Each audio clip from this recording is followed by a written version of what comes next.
Yo, what's the deal? What's going on? What's shaking? What's popping? So folks are going at Wallo.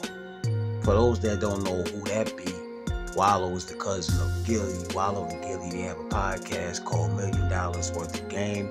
One of the #1 podcasts. People follow their blueprint to this day because they got, one of the more popular ones. Their podcast had blew up. Folks are getting on Wallo right now, man. Well, still anyway. Black folks specifically. So it's a clip of Wallo that came out where he's basically going off about black business owners. He's saying that basically he's not trying to support a black business that is slacking, that doesn't have everything together. For example, if it's a restaurant, make sure it's clean. Make sure the food is good. If it's a store, make sure everything is fresh, everything is organized. If you're selling something as an entrepreneur, make sure the material is legitimate, right? He's saying it's all about quality, legitimacy, top tier customer service. He's saying I'm not supporting just because it's black and solely that.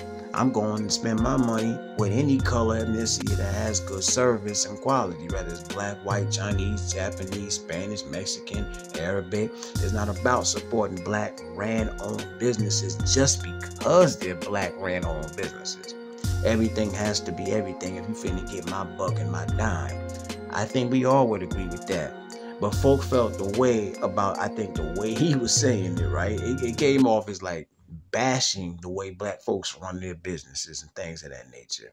Like, they felt like he was overcritical and harsh, somewhat ignorant, depending on who you ask.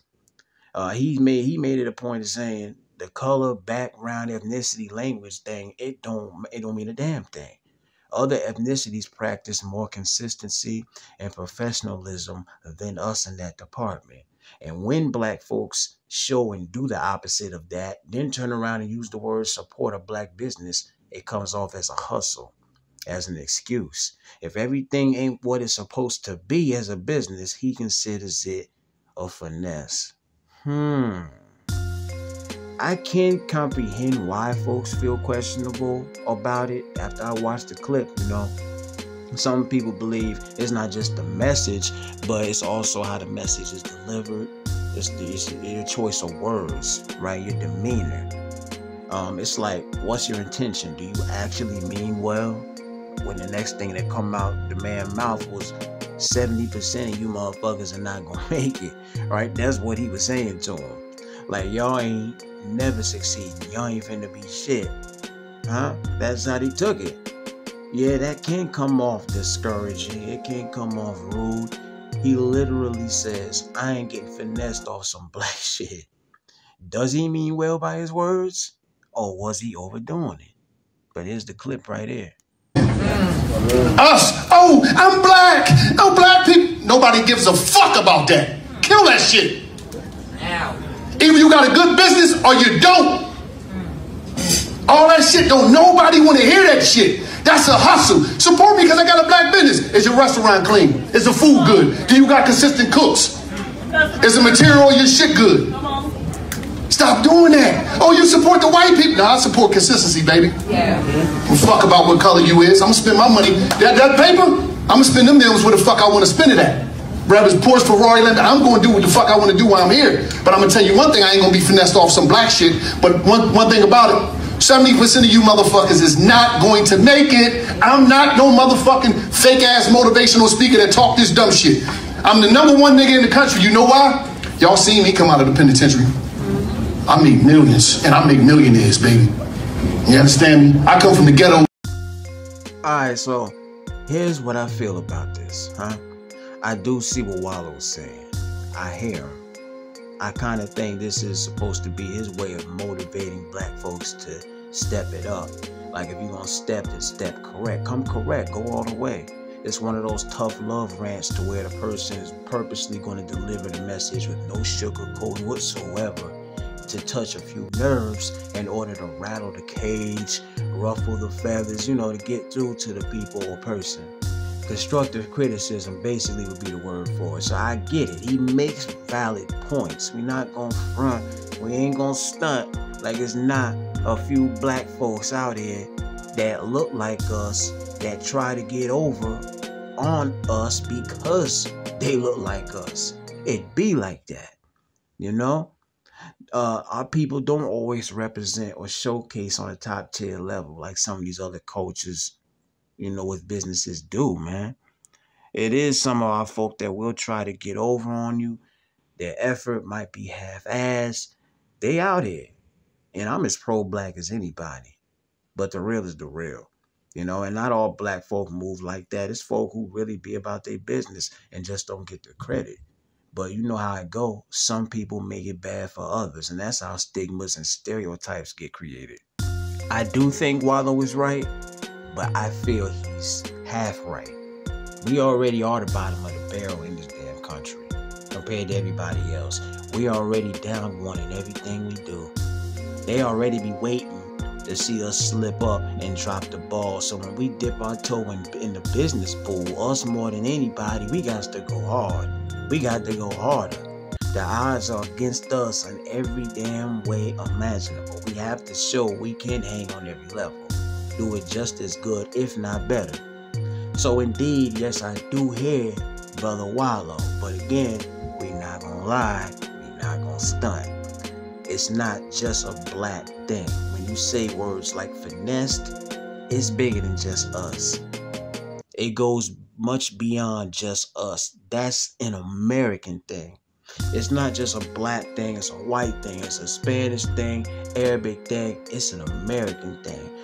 We know we don't always stand on business as best as we can. We absolutely can do better. Some of the biggest businesses, companies, corporations ran by not just black, but Caucasian, Mexican, Spanish, Arabic, Korean, pink, navy, damn blue, etc., etc. Listen, we can all be finessed at any given time. Anybody and everybody is capable of pulling a fast one, right? And poor representation. There's no such thing as one race of people that are out here getting over and finessing. That's a worldwide trait, my guy. That's universal. A slimy, greedy, lazy, unprofessional business owner comes in all sizes and tones. That's the real. That's how I look at it. You don't think these other restaurants, etc., have poor service? When we talking about value, consistency, professionalism, all these things, we know better than to sit up here and fake like every establishment except the ones ran by blacks are really 100% up to par. That's a damn lie. With all those things checked off, we know better than that. We see it every day. We go to these places. Wallo, you go to these places too. I don't think he's wrong for saying what he's saying, but we got to keep it all the way real. It's the norm for them. It's a little bit more of a rare sight out here for black business owners or being black and unprofessional. I mean, it's to be expected, right? And some do think special treatment should be in order when we do business with who we identify with. But some do it strictly based on the fact we all know when you got that title black entrepreneur, it could be a little different out here. So some people want to bring their business to their brother and sister, their fellow brother and sister, purposely. But Wallo feel different. Should Wallo be canceled for what he said?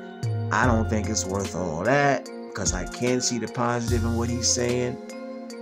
Just because it didn't resonate with a few people don't mean it didn't resonate with some. That's just the way he said it, right? I'm big on the message and the delivery too. It's always more that can be done. But yes, the man did hit it on the head, but partially, I feel like. Nobody's exempt, man. It's just that we gotta strive twice as much, sometimes to be taken seriously and respected.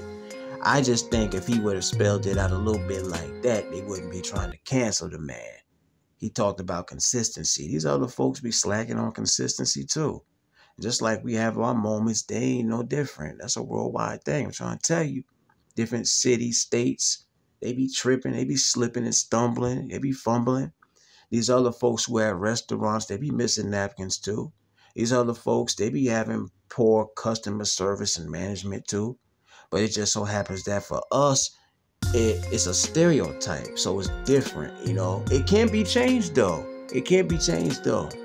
You gotta work at it, but when you say, I ain't no motivational speaker, Wallo, that's gonna leave a window crack for folks to think otherwise. Because then it's like, well, then what you speaking for? Like, you saying you don't mean to be of actual assistance? You're not trying to spread a positive message? Then why should we listen to you? It's like, what are your intentions? They might have took it as, oh, here he comes. He's a millionaire who used to be where we at. He just talking down on us. You know, they could be looking at it like that. They could be feeling like, you don't know how hard it is. You don't know what we got to go through. I agree. There's always a way to say it. But I'm not going to sit here and say I agree that the man should be canceled. I'm not going to say that, though. But y'all let me know, man. Was Wallo out of pocket? Did he overdo it? Was he tripping? Comments, thoughts, opinions. Realest one, I'm gone.